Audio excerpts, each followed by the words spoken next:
from here, the next two shows are October 1st and 2nd. By the time you see this, they will have already happened, but they're not happening live on New Japan World. They're going to be out on VOD, so I'm very much expecting them to be out before the Declaration of Power show, being that the main event of night 2 will directly influence probably a match at Declaration of Power, I assume. That's where that U.S. title match is going to happen. But for this, I have it in the match order coming off of the website. Night 1, you have Gabriel Kidd taking on Dan Maloney. Gabriel Kidd, I absolutely adore. I love Gabe Kidd. I have a little bit of a crush. Been watching him since he kind of came in on the dojo there for a little bit before he went to the LA Dojo Boys. Personally think that I enjoyed seeing him more when he was working with the New Japan Dojo as opposed to the LA Dojo. But now he's on excursion. Yeah, now he's on excursion where we want him back, like we want Shota back. Which I think is coming very soon. Please, because I miss my shooter. I need my Umino back. So then the second match tonight, Gideon Gray teaming up with the Great O'Khan, taking on the new Rev Pro Wrestling British Heavyweight Champion, the man that beat William Ospreay, Ricky Knight Jr., and Ospreay's former protege, Michael Oku. I think this is going to be a really good match, especially with Ricky Knight Jr. and Oku in this match. Both men are phenomenal, like just phenomenal pro wrestlers. Ricky Knight Jr., I think it's the brother of Saraya. Oh, okay. I was going to say, Saraya, I recognize the Knight name. Or I think younger brother or something. Like I think he's related to her in some way. Interesting. I honestly, I'm not very well versed with the Rev Pro people. The only ones I kind of really know are like the Zack Saber Jr., the Will Ospreay, Minoru Suzuki, obviously being a former tag champion, and I believe a Rev Pro champion as well. I think so. That being said, we know what O'Khan is capable of. We've kind of seen what Gideon Gray is capable of, so at least we're confident in Great O'Khan's competency in the ring. This will be a highlight match, I think. Third on the card, Kanji teaming up with the alpha female, JazzyGabbard, taking on Alex Windsor and the lady all the way on the right, Ava White. Jazzy and Ava will be facing off the following night in the IWGP Women's World Championship match. But I think this is just going to be mainly a warm-up, and the fact that Alex Windsor's in this, she is the Rev Pro Wrestling Women's Champion, so featuring her on this card makes 100% sense because they're using a lot of Rev Pro people here.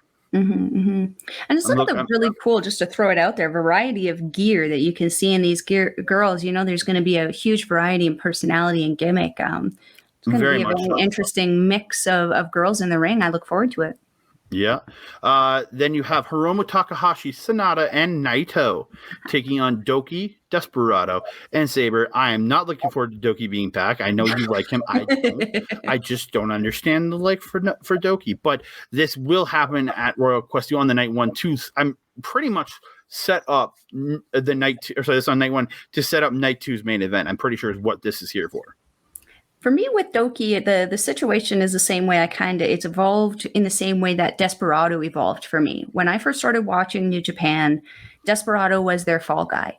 He was the guy who was never winning anything. He was always taking their loss. Essentially, the Bushi of LIJ. Oh, that's Doki. So you just described Doki. Come on. But essentially, when Doki did come into Suzuki-gun, that was when we saw Desperado take his first IWGP Junior Championship reign there, and Doki took over being that fall guy. But let me tell you, in that time, he still is. And Taka Michinoku has definitely been that fall guy now. Much to the Doki hasn't been there. Of the rest of his team, I might add. But that being said, Desperado, in that time that he was still that fall guy, I was like, I feel like they're doing him a disservice. I feel like he's a lot better than what it is that they're giving him. And there was a time I felt the same way about Yujiro. And I still, feel that way about Bushi. Bushi's a phenomenal wrestler and so over with the crowd. I mean, the girl is always screaming, Bushi, Bushi, Bushi. I feel that Doki is in that place for me. That's how I feel about him. Obviously, there's a difference of opinion there. But for me, the match with Hiromu, when Hiromu had just come back from his torn pec injury, that match for me was definitely the step up that made me go, oh, Doki's legit. Because he's not afraid to do that crazy lucha libre stuff, which gives me a high amount of anxiety, I might add. But it's still something that he adds into his technicalness and also the power moves that he kind of does. He's got that that really cool finish that he does. That says Del Sol is the end of it. Luna del Sol. I can't remember what it's called, but he does have some really, really incredible moves. I think he's at the point now where he's ready to relinquish his loss streak to Taka Michinoku now. But we'll see how it goes, because if it comes down to it, I mean, probably in this match, Doki would be the one taking the fall. I think so. Then we're going to move on to a tag team match, a highlight match for the what's going to follow on night 2. You have Kazuchika Okada, Tomohiro Ishii taking on Jonah and Big Teats. And then if I don't see a picture of Big Teats next to Big Ben, I'm going to be really mad. That better happen. And then we have Hikuleo, Jado, Hiroshi Tanahashi, and Tamatanga taking on Gato, Doc Gallows, Carl Anderson, and Jay White. Being that Hikuleo has moved over to the other side, you're going to see him finally face off against some Bullet Club guys. I think this could be an interesting match where I think the pinfall is going to end up being either Gato or Jado, but I think it's just building forward to what is going to come, I think, for Declaration of Power. Mm-hmm. I agree. And your semi-main event of the evening is your IWGP Tag Team Championships. The FTR are finally making their return making their debut in New Japan, in a sense, right? I think that they won the titles in AEW, or at the AEW Japan crossover show. Yeah. I think they've been on Strong and stuff, and taking on the from the United Empire Aussie Open. I think this is going to be a banger of a co-main event. Mm-hmm. And Aussie Open, they're also it's going to be for the IWGP Tag Team Championships, but I believe aren't Aussie Open also the NJPW Strong Tag Team Championship? Yes, they are the NW. They are the IWGP Strong or the NWP Strong champions too. Yeah. I mean, thank goodness that those titles aren't on the line also, because gosh dang, those guys don't need any more belts. Yeah. And then you have, as your main event of the evening, you get the special singles match of Will Ospreay taking on Shota Umino. And I think this is the beginning of Umino going to be coming home, in my opinion. I hope so. Look at this little guy. He's like a little Hiroshi Tanahashi mini. Yeah, I would swear he's Tanahashi's kid, not the ref's kid, but you know. You can see Umino, Red Shoes Umino in the face. Oh, you very much can. To each other. So we're going to move on to night 2. You have Doki, or I'm going to call him Doki because he's not a Dookie, he's a Doki. Doki and El Desperado taking on Michael Oku and Robbie X. I am not familiar with Robbie X, but he's definitely going to be better than Doki, so. We'll see. Yeah. So then you have Hiromu Takahashi and Sonata taking on the Young Guns. Again, I am unfamiliar with the Young Guns. It's the tag team from Rev Pro Wrestling. I am not familiar. Obviously, one of them has one of the championships over there, but I am not familiar. But I think from what I've read about them, I think this is going to be a high speed, high intensity kind of tag match, especially with Sonata and Hiromu in there. I think that's what the kind of style match we're going to see here. That being said, I really hope that we see that level out of Sonata. Sonata does seem to be not really laid back, but like he does seem to. Well, I think he's going to be the grounded one of them of the three of them. 100%. Yeah. And this is now one of the feature matches I want to see because the winner of this match moves on the IWGP Women's Tournament to go to, I think it's October 23rd. Yeah. And they were going to face Kairi from Stardom, formerly of the WWE. I'm excited for this because these two women, I've watched a good bit of JazzyGabbard stuff over the last couple of years, just hearing about her and just this powerhouse woman of a wrestler. I am very unfamiliar with Ava White. The few highlights I've seen of her, I think I'm like, okay, she's going to be impressive. There's a reason they're picking these two women to be part of this tournament. If they weren't good, they would not be part of this tournament, 100%. And they will be featured as I think probably one of the most featured matches on that October 23rd card for Stardom. So it's going like one of these women, both these women have got to be at a certain level if they're in this. And as far as I know, JazzyGabbard has wrestled Stardom, I think, as alpha female. I don't know for sure. I'm not 100% sure, but I think she has a history in Stardom. I could be wrong. I could be just crazy for all I know. From here, we get Gabriel Kidd, Shota Umino, Ricky Knight Jr., and FTR taking on Gideon Grey, the Great Okan, Will Ospreay, and Aussie Open. Again, the 10 of these men, I think, are going to have just a banger of a contest. And it could be a revenge kind of match for FTR if they end up losing their belts to Aussie Open. That's true. That is very, very true. Let's hope that that's not the case. We need some more gold in United Empire, I think. I would love to see Aussie Open take it. And then you have Hikuleo, Hiroshi Tanahashi, and Tamatanga taking on Doc Gallows, Carl Anderson, and Jay White. Again, this is a second match to what we talked about from the first night's match, just minus Gato and Yato. But again, it's just going to be the feud between Tamatanga and Jay White really leading this match, I think. I was going to say, I feel like, Tama and Jay would be the primary concern in that. Carl and Tanahashi, even though they've already had their feud, I feel like that would probably be a secondary thing. And the thirds aren't. Well, what about the feud between Carl and the Hickey Man? Come on. They're gonna go after that title, raising that belt. You know it's gonna happen. Come on. And in another feature match of the evening, it is going to be Kazuchika Okada taking on Big Dad Tito, baby. I look for this after seeing that match Tito had with Minoru Suzuki. I think he's going to have and all the work he's done with Okada through the tour. This is going to be absolutely phenomenal, I think. 100%. These two are going to have a good one. Sorry. Ishi taking the Stone Pitbull, taking on, I think, the person in that picture, no neck. I think this is the one person that might be able to break a stone, if you catch my drift. No. This is a woman I think might be able to break the Stone Pitbull. This is going to be hard hitting. It's going to be brutal, and I'm excited as hell. Oh yes, because we know the tendency of Ishi. Ishi is not going to stop. You are really quite literally going to have to put him down, literally, for him to actually stop coming. And we've seen it happen a handful of times with Ishi. As far as I'm aware, though, I believe that Ishi doesn't have a terribly good amount of luck when he performs in Rev Pro and in the UK. So I'm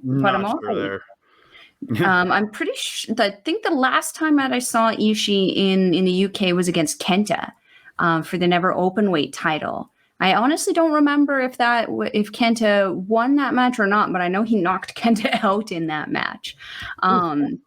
This is gonna be a slobber knocker, as JR would say. I don't know how that's gonna go. And finally, the main event for night 2. It's not listed here because I put this together with the cards that I found. It's also going to be a number one contenders match for the U.S. Championship. Tetsuya Naito taking on the man who's in his home country, Zack Sabre Jr. I thought before that I watched the end of the final night of the Burning Spirit Tour that I thought Zack Sabre Jr. had this on lock because again with the loss to Naito at the G1, I really thought this is just going to be his crowning moment, but I don't know anymore. I still want Zack to win to get Ospreay versus Sabre Jr. for the U.S. title, but I could see Naito winning this now because with the U.S. title shot on the line. Yeah, it's very hard to say which way this one's going to go. Obviously, being an LIJ fan, I'm going to try to call for Naito, especially being that he doesn't want to compete necessarily in the G1s going forward. This could be one of his last potential hurrahs to kind of get all that. None of that's official, him retiring G1. That's just talk. It's not official yet. Yeah, but you never know. I mean, Naito is getting up there in age. Zack Sabre Jr. just a little bit younger than him. You never know how it's going to go in Rev Pro. I'm going to stop rhyming now. Before we get out of here, I know this is a long episode. She's a lengthy one. We're going to quickly go through the Declaration of Power show. As we talked about before, you get the King of Pro Wrestling Provisional Championship in what I just read is a Who's Your Daddy match. What that means, I have zero idea, but it's a Who's Your Daddy match for the King of Pro Wrestling Championship. Shingo Takagi and El Fantasma. What's a Who's Your Daddy match? You know, I have no idea, but I'm guessing if ELP has anything to do with the planning process of it, it's going to involve diapers, it's going to involve bottles, and it's going to involve spanking. So we'll probably see a combination of these things. I love both these men, but I have no desire to watch them have a goofy, stupid comedy match. Sorry to say. I am very concerned about the quality of match that they are going to have, just because, as I mentioned, I am expectant of these kind of behaviors out of ELP, but not out of Shingo. So it will be interesting to see how it goes. Another match is going to, but actually going to skip this one because this one actually has been canceled, being that, as far as I know, it's been canceled due to Kushida not being part. But you must be happy about this one. He's making his return to New Japan Pro Wrestling. Look at him. He looks like a widow Shibata. It's an eeny weeny Shibata. And let me tell you, just the development that I've seen from Ragnarita. I was a huge fan of him before he left and went on excursion with Tsuji and with Yu Uemura. To see how he has progressed, not in little individual steps, but leaps and bounds in his technical prowess. You can just tell how passionate and how dedicated he is to the work that he does. I cannot wait to see this guy again. I would say he's going to probably rival Zack Sabre Jr. when he gets back. I would love to see those two tangle up and see what Zack Sabre Jr. Has to teach him. Because as we know, every time you get into the ring, you are learning something different from your opponent. I feel that Ragnarita could learn a whole heck of a lot from someone like Zack Sabre Jr. or even Minoru Suzuki. Yeah. So actually, I'm going to pop back to this one. This is still on the schedule as Kushida versus Taiji Ishimori for the IWGP Junior Heavyweight Championship. But there was a comment made by Chris Charlton that he did say that Taiji Ishimori is going to have to look for a new challenger, because I don't know how long Kushida is going to be out with the foot and mouth disease that he had. So. This is a maybe it might happen match, so I'm not 100% sure. We will see when we get there, I guess. It's still listed, but after the comments I heard from Charlton, I don't know if this is going to happen again. It's still, as of recording, this is on the 29th. He still has about 11 days, but it depends. Like, you don't know, right? Okay. And the match, a lot of the Burning Spirit Tour and since the G1, what they've been building is Okada versus Jonah. This is going to be huge, I think, for both men. And as of me checking the schedule or looking at the rundown, it's listed as a special singles match. So as far as I know, it is not for the briefcase, which is very much surprises me, being that Jonah did beat him. Usually the people that beat the winner get a shot at the briefcase after the tournament's over. But I know at one point they said Okada was going to have another match with Naito, but it wouldn't be for the briefcase. So I guess it's the same premise. I think they're just saying it's that Okada's they're going with Okada for January 4th. I'm just surprised. So there's a possibility, being that the briefcase is on the line. I think that Jonah might be getting the win here. I have to agree, given how dominant he has been on the Burning Spirit Tour, as well as even in the G1 and the undercard matches during the G1 Tour, he has just been undeniably dominant, not pinned, not submitted. His only 2 losses were countouts. He doesn't lose. No. And most particularly against the Rainmaker. I think Okada, if he does manage to pick up a win, it's going to have a high cost indeed. Yeah, I really think so. This is going to be, I think the athleticism from both men in this match is going to be top notch, and I'm super excited to see what happens. But the main event of Declaration of Power, something that's been building since Jay White kicked Tamatanga out of the Bullet Club, the team that Tama founded. You got to remember that he was a founding member of the Bullet Club and just got kicked out. This is going to be personal. It's going to be hard hitting. It is going to be athletically pleasing, I think, because both these men have the ability to have some incredible matches. I'm looking forward to this match so much, and I think it's going to come to a factor of how much does Gedo play a factor in this match, and how much does Yato factor in to negate Gedo? That's a big question in this one. Mm-hmm.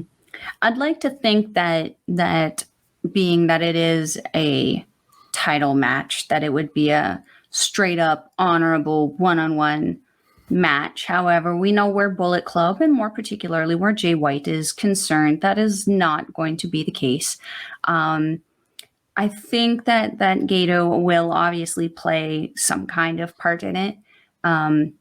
I don't know how much. I want to hope that it's not a lot. I want to be able to focus on the intensity and the emotions happening within with these two.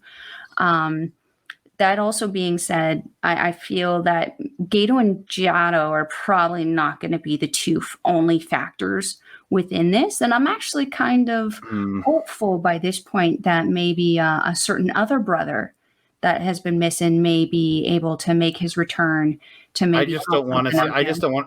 The only thing I don't want with this match is to see a Doc. That's all I don't want. That's all I want is not to see a Doc.